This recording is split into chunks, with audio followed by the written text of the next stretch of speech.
எங்கிருந்து நீ வந்தாயோ கோடீஸ்வரா, எங்கள் நெஞ்சினில் நிறைந்து நின்றாயே கோடீஸ்வரா.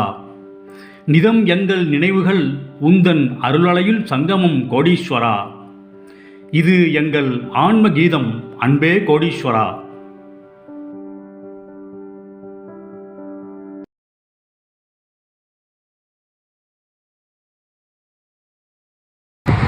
நமக. வணக்கம். இந்த ஆகாய விமானம் தயாரிக்கும் கம்பெனியிலே நாம் இருந்து பார்க்கும் பொழுது ஆகாய விமானம் இல்லாமலேயே பறக்கின்ற நமது கோடி பகவானும் இன்னொரு பகவான் மூட்டை சுவாமி பகவானும் எனது வணக்கன் முன்னே நிற்கின்றார்கள். இந்த போயிங் ஃபேக்டரி தயாரிப்பு நிறுவனத்தை அதில் உள்ள அந்த ஃப்ளைட்டெல்லாம் பார்க்குறப்ப எனக்கு எப்படி நமது எல்லாம் வல்ல கோடீஸ்வர பகவானும் கணக்கு பகவானும் இந்த ஆகாய விமானம் என்ற ஒரு கருவி இல்லாமலேயே இந்த பிரபஞ்சம் பூராவும் சுற்றி வரக்கூடிய ஒரு மாபெரும் அதிசயமான செயல்களை செய்தார்கள் என்று எனக்கு நினைக்கும் பொழுது எனது மனமெல்லாம் விந்தையிலே அதிசயங்களிலே அப்படியே குளிர்கின்றது. சொல்வதற்கு வார்த்தைகள் இல்லை. நான் நேரடியாக அனுபவித்த பல அனுபவங்களும் உள்ளன. இப்போங்க ஒரு அதிசயமான அனுபவம் அந்த அம்மாவை நான் பேட்டி எடுத்திருக்கேங்க. கணக்கன்பட்டியில் இருக்காங்கங்க. அந்த அம்மா பேர் பொன்னம்மாள்னு பேருங்க. அவங்களுக்கும் நம்ம கணக்கன்பட்டியாருக்கும் உள்ள நட்பு தெய்வீகமான நட்புங்க. அது சொல்லுவதற்கு வார்த்தைகள் இல்லை. அது அழகு காவியம், அன்பு காவியம், அருமை காவியம். அது இந்த பிரபஞ்ச வரலாற்றிலே பொறிக்கப்பட வேண்டிய காவியம், பொன்னெழுத்துக்களால் பொறிக்கப்பட வேண்டிய காவியம். அதுதான் இந்த பொன்னம்மாளுக்கு நமது கணக்கனார் கொடுத்திருக்கின்றார் அதிசயமான ஒரு அனுபவத்தை. ஏன்னு கேட்டிங்கன்னா, நான் இப்போ ரீசெண்டாக கணக்கன்பட்டி போயிருந்தப்போ அந்த அம்மாவை பார்த்தேங்க. அப்போ அந்த அம்மா அவங்களோட அளவிடற்கரியாத அதிசயமான அனுபவங்கள், கணக்கன்பட்டி சாமியோடு ஏற்பட்ட அனுபவங்களை சொன்னாங்க. இருந்தாலும் அவங்க சில இதை வெளியில் சொல்ல வேண்டாம்னு கேட்டுட்டாங்க. ரெண்டாவது ஒரு முக்கியமான பாயிண்ட் என்ன சொன்னாங்கன்னு கேட்டிங்கன்னா, நீங்கள் என்னை அறிமுகப்படுத்துறதை காமிங்க, மற்றபடி நான் சொல்கிறதெல்லாம் நீங்கள் என்ன எடுத்த வீடியோவை அதை காமிக்க வேண்டாம், நான் சொன்ன தகவலை நீங்கள் மக்களுக்கு சொல்லுங்கள் போதும் அப்படின்னாங்க. அதனால் இப்போ பாருங்கள், நம்ம பார்க்கலாம், காணொளிக்குள்ளே போகலாம். அம்மா வணக்கம், வாழ்க வளமுடன். கோடீஸ்வராய நமக, கணக்கன்பட்டி சுவாமி நமக. உங்கள் பேர் என்னம்மா? உங்களுக்கும் கணக்கன்பட்டியாருக்கும் உள்ள அனுபவம் ஏதாவது சொல்ல முடியுமா? சொல்லுங்கம்மா. இப்போ இந்த காணொளியில் பார்த்துருப்பீங்க நீங்கள், அந்த பொன்னம்மாள் தன்னுடைய அனுபவத்தை கூற ஆரம்பிக்கிறாங்க. ஆனால் அதே சமயம் அவங்க கேட்டுக்கிட்டதுனால நான் உங்களுக்கு சொன்னேங்க. நான் இப்போ ஏற்கனவே சொன்னேன், அவங்க கேட்டுக்கிட்டதுனால நான் பேசுனது நீங்கள் சொல்லுங்கள், இது தொடர்ந்து நீங்கள் இது பண்ண வேண்டாம் அப்படின்ட்டு ஏதோ பல காரணங்களை முன்னிட்டு அவங்க சொல்லியிருக்காங்க. என்ன சொன்னாங்கன்னு கேட்டிங்கன்னா, பல அனுபவங்கள்ங்க. இருந்தாலும் அவங்க சொல்லுங்கன்னு சொன்ன சில அனுபவத்தை மட்டும்தான் என்னால் சொல்ல முடியும். அதாவது நமது கணக்கன்பட்டியார் பௌதீக உடலில் அந்த மாபெரும் கணக்கன்பட்டி சன்னிதானத்தில், பௌதீக சன்னிதானத்தில் இருக்கிறப்ப இந்த அம்மா, பொன்னம்மாள் அம்மா அடிக்கடி அவங்கள பார்க்குங்க. அப்போ சில ட்ரிப்போ அந்த வேப்ப மரத்தில் உட்காந்து பகவான் சில விஷயங்கள் சொல்லுவாங்கங்க. சில விஷயங்கள் நேரடியாகவும் சொல்லுவாங்க, சில விஷயங்கள் அப்படியே எங்கேயோ பார்த்துக்கிட்டு சொல்லுவாங்க. அது மாதிரி பலவிதமான அதிசயமான சம்பவங்கள்லாம் நடந்திருக்குங்க. அது மாதிரி எனக்கு கூட நடந்திருக்குங்க. அதெல்லாம் நான் உங்களுக்கு ஏற்கனவே சொல்லிக்கிட்டு இருக்கேன், சொல்லுவேன், இன்னமும் சொல்லுவாங்க. ஆச்சா.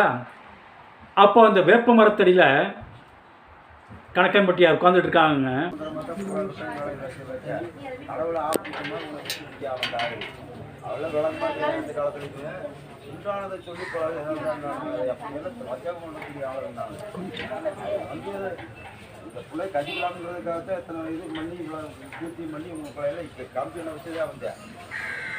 என்ன பண்ணுவோன்றது நீ பார்த்து கடவுள் பண்ணியா, கடவுள் பார்த்து எல்லாத்தையும் எல்லாத்துக்கும் கடவுள் இருக்குது.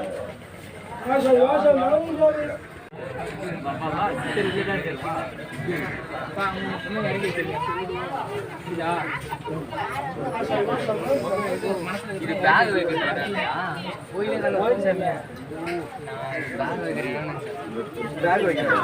உண்மைகளை இறக்கி வைத்து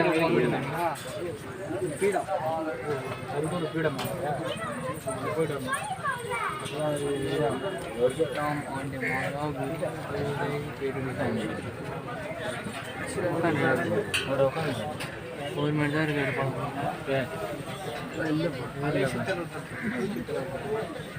உட்காந்து தான்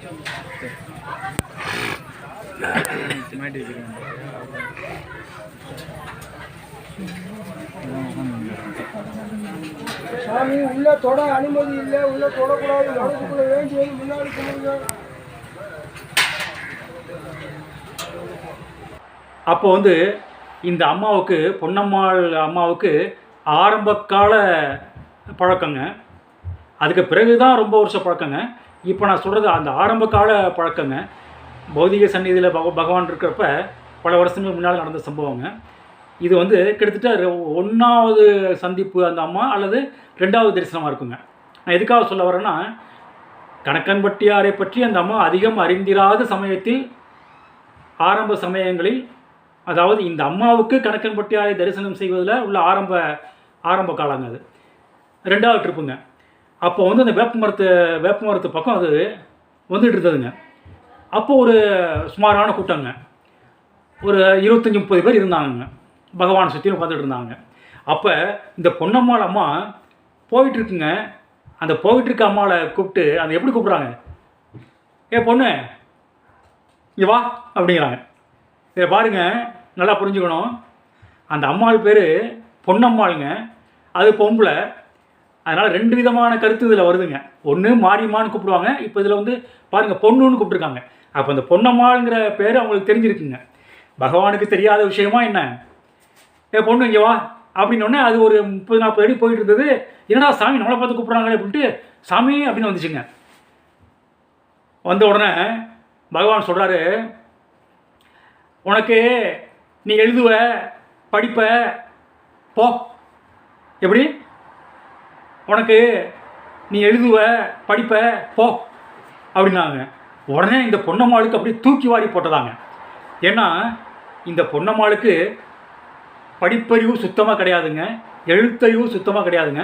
அதோட பேர் எழுதுறது கூட அது ஆரம்பத்தில் தெரியாதுங்க. அதுக்கு அது ஒரு சாதாரண குடும்பத்தில் பிறந்தது. 2வது வந்து இயற்கையாகவே அவங்களுக்கு வந்து மற்ற விஷயங்கள், அதாவது வந்து இந்த கோயில் குளம் அப்படின்னு மற்ற விஷயங்கள் நாட்டம் இருந்ததுனால ஒரு கல்வி அந்த மாதிரி விஷயங்கள்லாம் நாட்டம் இல்லைங்க. பல பேரோட பேச்சுக்கு கேலி பேச்சுக்கு இவங்க ஆளானாங்க. இந்த பொன்னம்மாளம்மா கிட்டத்தட்ட ஒரு 4-5 மாதமாகவே ரொம்ப அப்படியே மனசெல்லாம் அப்படியே ரொம்ப கஷ்டத்தில் இருந்திருக்காங்க. என்னடா நமக்கு படிப்பறிவே இல்லையே, நம்ம பேரை கூட எழுத தெரியலையே, ஒன்றுமே தெரியலையே, எழுத தெரியல, படிக்க தெரியல, ஒரு ஊருக்கு போகணுன்னா பஸ்ஸில் பேரை பார்க்க தெரியல, இப்படி தான் இருக்குது. என்னடா அது. 2வது எல்லாரும் வந்து ரொம்ப ஏளனமாக பேசுகிறாங்களே. சில பேர் நெருக்கடாக பேசுகிறாங்க, சில பேர் வந்து ரொம்ப மறைமுகமாக பேசுகிறாங்க. அது நம்ம காது கெட்டுது அடுத்தவங்க மூலமாக, ரொம்ப கஷ்டமாக இருக்கே அப்படின்ட்டு அவங்க வாழ்க்கையோட துயரத்தினுடைய உச்சகட்டத்துக்கே போயிட்டாங்க. பர்டிகுலராக இந்த டயத்தில் பகவான் கூப்பிட்ற டயத்தில் அந்த அம்மா அதை பற்றி ரொம்ப ரொம்ப ஆழமாக நினச்சிட்டு இருந்ததுங்க. அதோட கவலையை, என்னடா அப்படி படிப்பறிவு தெரியல, எழுத்தறிவு தெரியல அப்படின்னு நினச்சிட்டு இருப்போ தான் இந்த அம்மாவை வந்து பகவான் கூப்பிட்டுருக்காரு.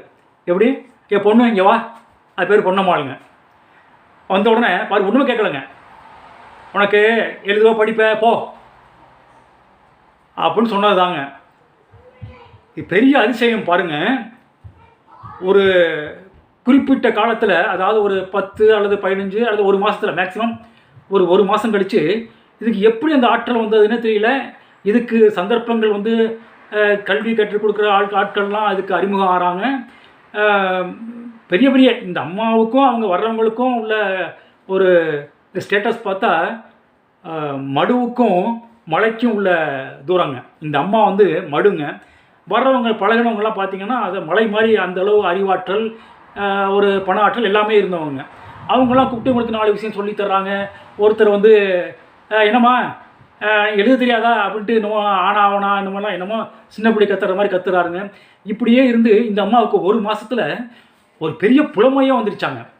அதாவது மகாகவி காளிதாஸுக்கு வந்து காளி மாதா எப்படி அருள் பண்ணி கல்வி அறிவை கொடுத்துச்சு பார்த்தீங்களா, அதே மாதிரி இந்த கணக்கன்பட்டி காளி மாதா, அதாவது கணக்கன்பட்டி காளியப்ப சுவாமி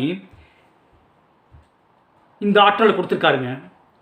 அந்த ஒரு வாய்ப்பேச்சிலேயே வந்து அந்த ஃப்ராக்ஷன் ஆஃப் செகண்ட்லேயே இந்த ஆற்றல் வந்து பிரபஞ்சத்திலேருந்து கணக்கன்பட்டியார் வந்து எடுத்து இந்த அம்மாவுக்கு வந்து அது ஒரு மறைமுக ஒரு அதிசயமான நிகழ்வுங்க. அதெல்லாம் அப்படி கொடுத்துருக்காருங்க. ஒரு 30 நாள் கழித்து இந்த அம்மா வந்ததுங்க. இந்த அம்மா வந்து, சாமி நீங்கள் சொன்ன மாதிரி எனக்கு எழுத வருதுங்க, படிப்பு வருதுங்க, அத்தோடு இல்லைங்க, அது ஒவ்வொன்றிலையும் அதிகபட்ச ஒரு அறிவு வந்துருச்சுங்க அப்படின்னு இந்த அம்மா சொன்னிச்சான். சாமி அலட்டிக்காமல் அவர் பாட்டுக்கு அவர் வேலையை பார்க்க போயிட்டாராங்க.